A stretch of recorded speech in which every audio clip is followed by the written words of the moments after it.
Jai Hind. I'm Wing Commander Pooja Thakur.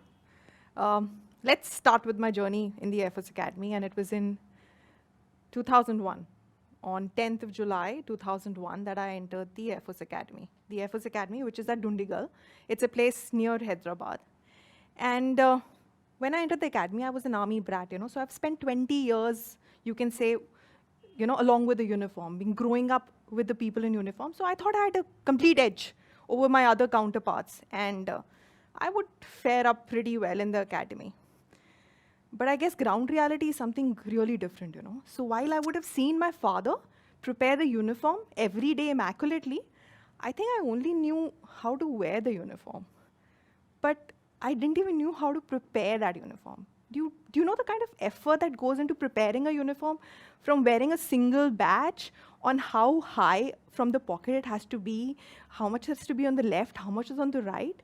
And leave alone preparing, I think I never was prepared to wash 5 uniforms like that every day at 3 a.m. in the morning. And I still wonder that how I used to be able to take out those bad mud stains from those uniforms at 3 a.m. with that scrubber, washing scrubber, without making a sound. I still wonder how I did that, because you can't afford to make a sound. So besides these small little things and everything, you have your academics, you have your PT parade, and there is no time for anything, and there is a standing instruction of running. You can't just walk. There has to be a run. You have to be always on your toes. And I think it took a toll on me. And when I say it took a toll on me, I wouldn't say that I spent a lot of time in that. I was ready to go back on the 3rd day. Entering the academy, something I dreamt of, and the 3rd day, I was ready to go back, thinking, no, this is not what I wanted. Can I do this?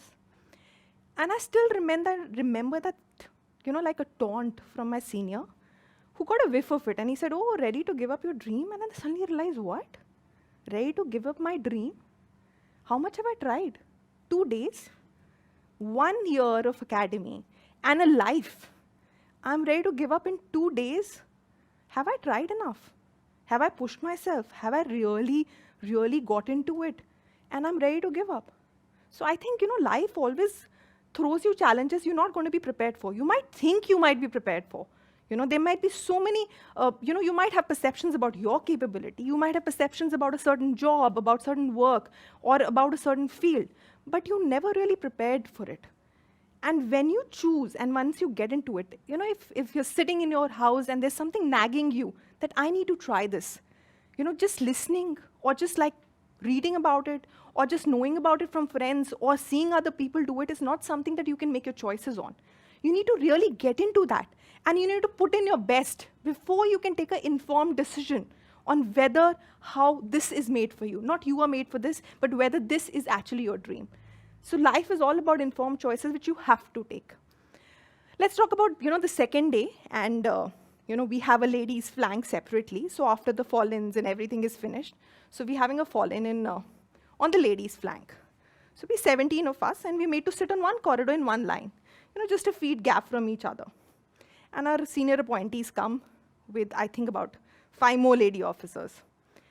And they say, we have a gift for you. And we like, oh, yes, something, we're going to bond with the, bond with the senior, this our bond. And a whole carton new comes up, and we like, oh, wow, there's some goodies. And come out blue bottles. Blue bottles, parachute oil. And so there's 17 of it, coming out of the carton slowly. Each one of us placed one, And there are 2 more packets of hair clips. Those normal black clips we get.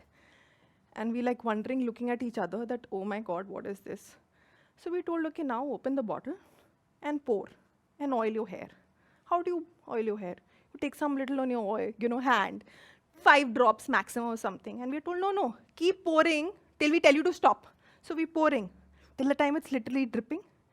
And we'll be wondering, when are we going to told to stop? And that's not one palm that you take. It happens once and once again and once again and once again. And like, you can find the oil dripping off your forehead and down your neck. But that's all you have to do.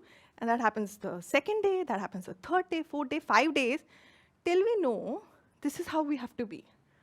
And we're running in the corridor with that, and we suddenly hear a male senior saying, oh, now you all look alike. And you suddenly realize they're trying to get us on the same platform. They're trying to get all 17 of us on the same platform.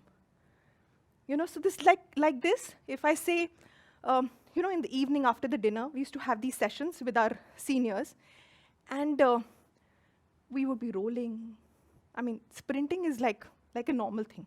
Rolling, side rolling, front rolling, back rolling. We didn't even know there was a side rolling. Do you know that? So, and we learned how to back roll without stopping. So, you back roll like, in a smooth fashion. And we're taught to do that. And haunching and squatting and legs up.